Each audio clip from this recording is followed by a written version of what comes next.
So I've been playing Batman, and I just finished it like a week or two ago. Not that long ago, about a week. And I didn't 100% complete it in the sense that I got all the trophies or whatever, but I got 97% exactly from beating the main story along with all the side missions. I didn't get the alternate ending, which is available if you beat 100%, but you can still look it up online, and I watched it, and it's not a big difference. It's not worth the long time it would take to get the final 3% of the game, which is really minuscule. It's the Riddler. The Riddler that's the last boss you end up. It's gonna take you forever to get all the Riddler trophies. There's like 200 and something Riddler trophies. Is pretty much the last thing you'll end up doing. But anyway, enough of that. Let me start with the whole storyline. Is Scarecrow is the main boss in this one. It's I played the first game. It's the third game in the series. The first one was Arkham Asylum.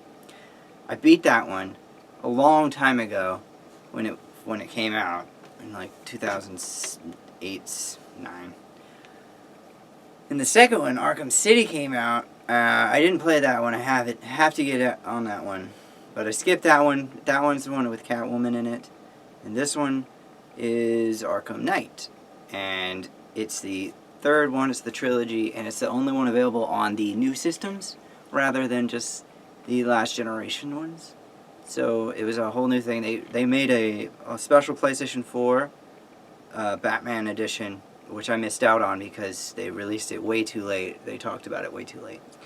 But anyway, the game itself is it plays. When I first played it, it took me a while to get used to the controls. I haven't played any games in a while that were like this. It reminds me a lot of Assassin's Creed, maybe 1 and 2. I didn't play the later ones so much, so I'm not sure. But it definitely plays like that in the sense that there are a little repetitiveness, a little bit, but they keep it so slightly different every time that it doesn't feel like you're doing the same thing completely, but you do about the same thing 12 different times maybe on a side mission. And it's almost like an open world. You're in Arkham. Well, not in Arkham. Arkham is one place. You're in the city, Gotham, and there's 3 different areas, basically, and you can't get to each area at the very beginning, which is a lot like Assassin's Creed. You have to unlock different parts of it using the Batmobile for the most part. You're always in the Batmobile trying to find out how to get to the next part. But if you follow the main storyline, you end up getting to each area as you're supposed to. There are different side missions that you get taken through, and all the side missions have each has an individual boss from Batman. It's pretty much the same. All the stories of Batman combined. It's weird. Well, it touches on a lot of them, such as the Penguin shows up. I won't tell you in much detail, but you get Nightwing's help to take out the Penguin, basically. That's one of the storylines. Two-Face is there, Robin Banks, and you have to stop him. Not to give too many spoilers away. Poison Ivy isn't part of the main story. I don't want to spoil it, but she ends up helping out a little. She doesn't end up being really more of a villain. She's actually more of a hero in this part. Catwoman's there for the Riddler. Catwoman's taken hostage by the Riddler, and you have to help get her out of that. And once you stop that, the Riddler still wants you to find all his trophies and all of the stuff that there's like 237, and it involves finding his random trophies scattered about. There's races which aren't actually part of that. It's part of the storyline for him, but not the actual trophies and stuff. But there's breakable objects, which I didn't even notice until after I beat the game. But yeah, you follow the Scarecrow, who is terrorizing the city with his gas, because that's what Scarecrow does, and you want to beat all that stuff. And it's really cool. The story is really fun to follow, and you get into it. You can get lost into it. And like I said, it's an open world city, so in between doing the main story, you can just hop off and do other stuff if you feel like it. If you're close to the way it works is it won't tell you where everything is in the side story. It will, however, if you're close to it, it will tell you where they are. If you get close to one of the side missions, it might mention it. Or if you go enough through the main story, it will also just mention it. There's a lot of stuff to do in the city. Mines, you have to stop some explosions, you have to take out watchtowers, you have to clear the roadways by the bridges and stuff. There's always like groups of people with giant platforms up, so you can't get by them.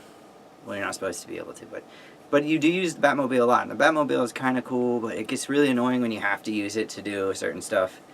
You use it to use a grappling hook to pull walls down, or rev up your engine to create an electrical charge to power up certain stuff. You have to use it a lot in the Riddler stuff.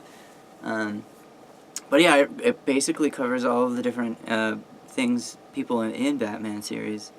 There's even Man-Bat, which is a flying it's a Man-Bat, and that was really weird. It's fun to find these little things, like you see the Man-Bat just flying through, you're like, what is that loud screeching sound? And you realize it's the Man-Bat, and you're supposed to jump on it. And flying was a really big pain to get used to. I didn't understand how to glide. You glide over a lot of it. And there's like trophies and stuff for gliding certain distances from the floor, as well as going under the bridges. All 3 bridges in one glide, like random stuff like that, which makes the game really hard to complete on Platinum or 100% with the trophies.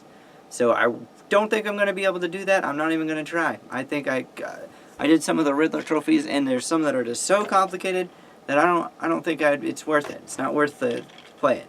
Even there's extra content that I don't even feel like I'm not going to pay $40 for new content for a game I just bought. Like, the game just came out and there's like, oh, pay $40 for the season pass to unlock the content.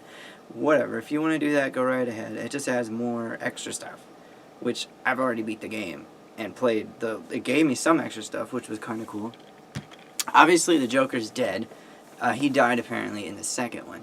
So he does make an appearance for quite a lot of it, because the gas Scarecrow attacks him, Batman, and so you're hallucinating Joker for a good amount of time in the game. I'm just gonna ruin this game. I don't care about spoilers. This is it, the spoilers. So the Joker's there in your head, and you see him a lot, and he confuses you because you're not sure if something real is happening or if it's the Joker just messing with your head. You learn who the Arkham Knight is towards the end, like very end, last thing, after you fought almost everybody but Scarecrow and the Arkham Knight. You fight the Arkham Knight, and you figure out who he is. And it's actually, I didn't know the story until it showed it. It was really cool to find out who everyone is in the game. I don't want to give that one away. That's like the main part of the game. I'll say it at the very end, but not now. So you know not to watch to the very end to know exactly who the Arkham Knight is, and I will leave that out. But yeah, it doesn't take, well, it took a few days. It depends how long you play, straight through, non-stop, whatever. You can really get through, if you get lucky and you run into all the side missions, because, I mean, you might pass them up. There's this serial killer who's like hanging people up in the streets, and you find out later he's like all you can ever tell when you're flying around is you might hear the opera music playing. That's how you know there's a nearby crime scene, which you get to investigate. Sort of like you use like an x-ray thing. You like find something on his bones, find something on the skin, find something on the nerves. I don't know, there's 3 parts. But once you do that, like I said, repetitive, you end up doing that about 6 times, and each time it's exactly the same. You find, well, not exactly, you find something wrong with the skull, or with the skeleton, something to do with the skin, something to do with the muscles, or whatever the third thing is. So that happens a lot. But if you're immersed in it, and you're just enjoying the game, and you're like me, and you're patient, you can just sit there, and it won't matter. Like, as long as it's slightly different, I mean, whatever, you're playing towards an end. And there is an end, you get past those, then you find out where he is. The pig mask, I can't remember his name. He puts on like a pig mask, and he tortures people, or he's not torturing people, he's creating Dolltrons or something. The same applied to the Penguin.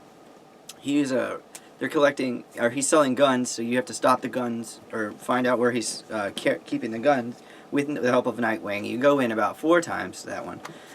destroy the collection of guns. In the end, you capture Penguin, and you have to drive the Batmobile with them in the back. You throw them in the back, and then drive them to the jail. You go to the jail a lot to drop off the villains. Like I said, I'm going to talk about all the spoilers at the very end.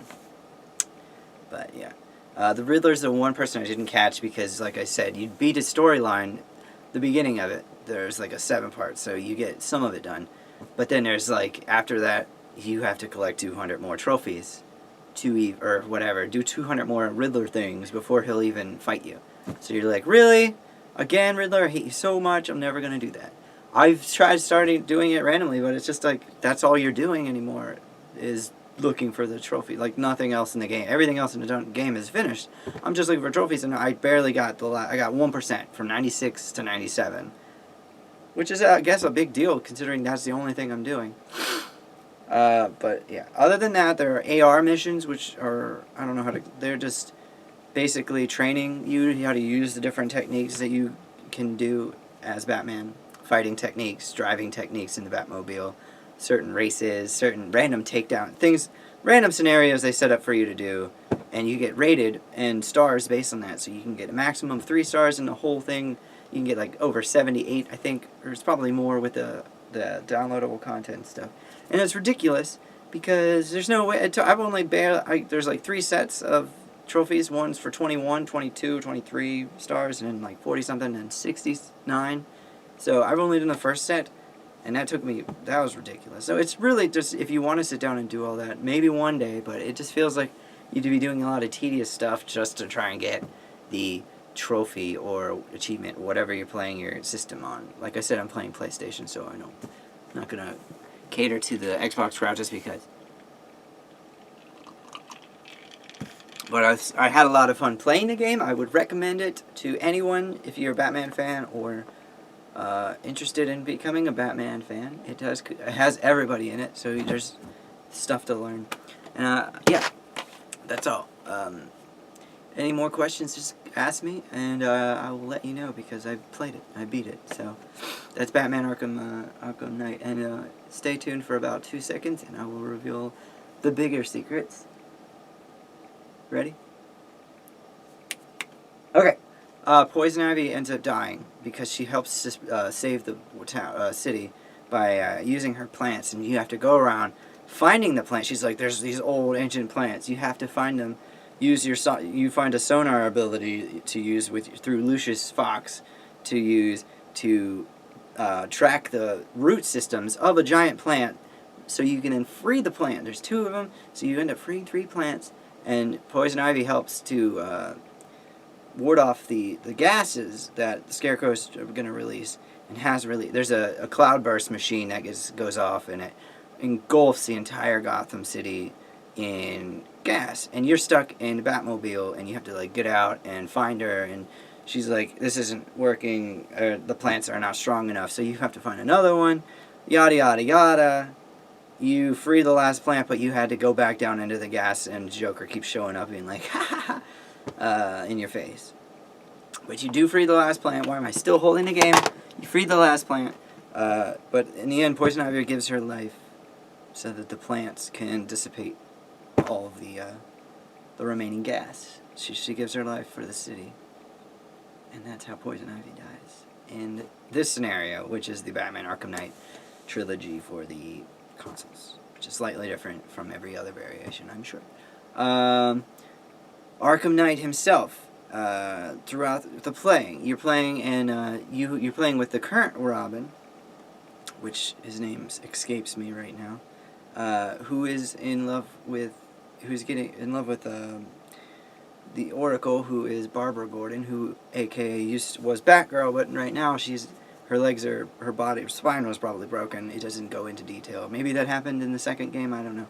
I know it happens, and I think that actually is relevant to the lore of Batman anyway. So Batgirl's in a wheelchair. She's Oracle. She's helping Batman through find stuff out. Like, she has a computer brain, so she can see stuff. Anyway, she gets taken hostage, and the Robin that is currently Robin finds out that Batman is actually one of the carriers of the disease that the Scarecrow released, and there are 4 other people that have it too. And apparently, it's a disease that actually turns you into the Joker, basically. And he has 4 of them in case this happens. Harley Quinn shows up, tries to break him out, because they're the Joker and the Joker's dead. So she tries to free him. Finds out one of the guys who's pretending not to be infected, and they're trying to figure out why he's not. Turns out he is infected, which you see coming towards the end, obviously. But during that whole scenario where you're in that place, you have to fight all the Joker wannabes, basically, they're infected with the Joker gene, basically. There's a really sweet scene I have to recommend looking up online if you can, or just play the game, where the Joker it shows the Joker being one of the people instead, and he's singing a song, serenading Batman in a scene, which was really funny to come across. I really liked that one. So anyway, during all this stuff going on, Batman has flashbacks to seeing Robin, the first Robin, getting killed. I can't remember their names right now. I don't want to screw them up. So there's the first Robin, the original Robin, who he thinks is dead, and Joker shows him dying, and the whole time you're like, oh, he's dead. At this point, when they're showing that, I'm kind of having ideas like, okay, why is it even showing that? There's got to be a reason. Duh. But anyway, you go back to the second Robin, who finds out Batman is diseased. He wants to put you in one of the chambers, and you do get put in the chamber, and then you end up not actually being in the chamber due to the Joker thing messing with you, and then you put him in the chamber, the second Robin, lock him up so he can't escape, and he's quarantined so you can continue on doing your stuff, because you're Batman. You gotta keep the city under control. So anyway, Batman goes back out, and he ends up fighting the Cloudburst, and the whole time, Arkham Knight is the main problem, while you're fighting, for a while. So he's in the Cloudburst machine. You stop the Cloudburst machine. It's already gone off once, but you destroy it again. You destroy it so it can't do it again, release any more gas. Arkham Knight's the one driving it, and you end up fighting him in the sewer and stuff, and you finally take out Arkham Knight, and you finally figure out that he is the original Robin, because the original Robin didn't die, but Batman must have left him there to die. But Batman had no idea he was still alive. The Arkham Knight is actually the original Robin, and you know only because I let you. You can play the game if you want, but that's the spoiler right there. That's the big spoiler. When you're playing it, it cuts off the recording, so you can't explain it. But yeah, now you all know that the original Robin is alive, and he is Arkham Knight. And at first, he doesn't help. He keeps fighting you off because he feels like you did something wrong. Because, he feels like Batman abandoned him in Arkham Asylum with the Joker. I think that's what happened. I really should have played the second game, I think, to really, maybe it would have fully connected everything. But anyway, my favorite part of everything was the Catwoman part, because I love Catwoman. So Catwoman gets a necklace, or a neck thing put on, a neck bomb that the Riddler puts on her. She has to get keys. You have to help her get keys to unlock it. There's like 7 of them. And then you unlock it, and she gets to go free. And apparently, if you completely beat the entire Riddler thing, and you fight Riddler, she comes back to help you fight her, and then she's like, she's like, oh, you can't leave. You're like, I have to leave. Because at the very end, after you beat everybody, there's the Knightfall thing that you're just like, we're going for the Knightfall, or why can't I think of the second one? Whatever. Knightfall is this thing that you're going to do because everyone finds out who you are, because you reveal who you are in part of the storyline. Yeah, blah, blah, blah. All the details, really? I can't give you everything. I already told you it's a spoiler. It was a really cool game. If you play just the main story, that's cool enough. All the side stuff is just for fun. The Catwoman part, and then the Knightfall recoil. I can't think of the word. Reconnaissance. Anyway, Knightfall recon. Stop it. I can't think of the word. Anyway, you go to do that, you're basically ending what it is. So at the end of the game, you can do this if you beat, like, everything but the last one, which is the Riddler. I think maybe you can do one less. I don't remember. I was really close to beating 2 anyway, so I beat Slade's there at the end. After you beat Arkham Knight, Slade takes over as, like, the guy or something. I don't know if that's just what happened when I played. So Slade was there. I don't know if it's different. It might change because if you beat the part first before you finish the main storyline somehow. I don't know if you can, but if you do, it might switch it. Which is it's really hard to say what's going to happen, because if you do different storylines, they all worked for me perfectly. Like, I ended them all pretty well. Like, they all got, one wasn't really far ahead of the others. So they all ended pretty well towards the end of the game. Even the last, I had 3 left, one including the Riddler. So there was Slade and some other one. I can't remember who. There's this, the recon, or one of the people are like a priest guy. I can't remember his name. Deacon. So he's just kind of a guy I don't really remember, but he was one of the side missions. So it was that guy. Anyway, you get down, you finish the last, I think 2 left is okay. You can still call in the Knightfall project or whatever. And you go to the top of the Gotham City Police Department. This is how the game ends. And if you do it without 100% completion, you can still do it. Like, we will get an ending, which I got, which is just normal. You go back, everyone's like, this is Bruce Wayne. Bruce Wayne is Batman. They all know you're Batman, so they're filming you. And you walk in, and you're like, Alfred, and Alfred's like, are you sure you want to do this? Are you sure you want to do this, Batman? And Alfred's like, or Batman, Bruce Wayne / Batman. It's like, yes. And they walk in, all of a sudden, the whole place explodes. So he blows up the mansion. And you're like, did he die? I don't know. He could have blown up. It was really quick. Like, they would have had to, like, run into the Batcave to get out of that explosion. And then, I mean, if it wasn't that, what else would it be? What was it supposed to happen? What was supposed to happen if it was Knightfall? But it's supposed to make everyone think that he was murdered. Thus, no more Batman. Thus, no one has to worry about the Batman. So that's apparently the ending. I'm not too satisfied with that decision. Whatever. Make it seem like he blew up. That's cool. I think it's cool. It's kind of neat. It makes sense now. But if you do get the 100% completion, it adds, like, the fact that Robin, the second Robin, and Batgirl, they're getting married. That was the only really cool part. Other than that, like, someone's getting mugged, and their parents are going to get shot. It's like the same thing with Batman. And then Batman shows, like, a vision of Batman shows up, and they're like, Batman's not here anymore, and then it turns into the Scarecrow Batman. Like, he turns into bats and, like, flies down. So you're like, what? What does that mean? And you don't really know. It doesn't explain it. It's up to you to just interpret it in whatever way you feel comfortable. Alright, so that is way too much talking I have already put into this. I didn't want it to go on this long because I didn't think I could talk this much about it. It was probably a lot of waste of time. And it was a one take. I just came down to talk about Batman. So that's all I wanted to say. I'm going to talk about other games too, probably. Hopefully not as long as I did for this one. Yep. Just let me know if you have any more questions. I'd be glad to answer them because I have a very good idea about how the game works or is played, or any details you want me to go on about, I can inform you more. So check me out. Maybe I'll just write it and then have a link. So, yeah. Peace out. I'm trying to turn it off with the PlayStation controller. That's my bad. That is my bad.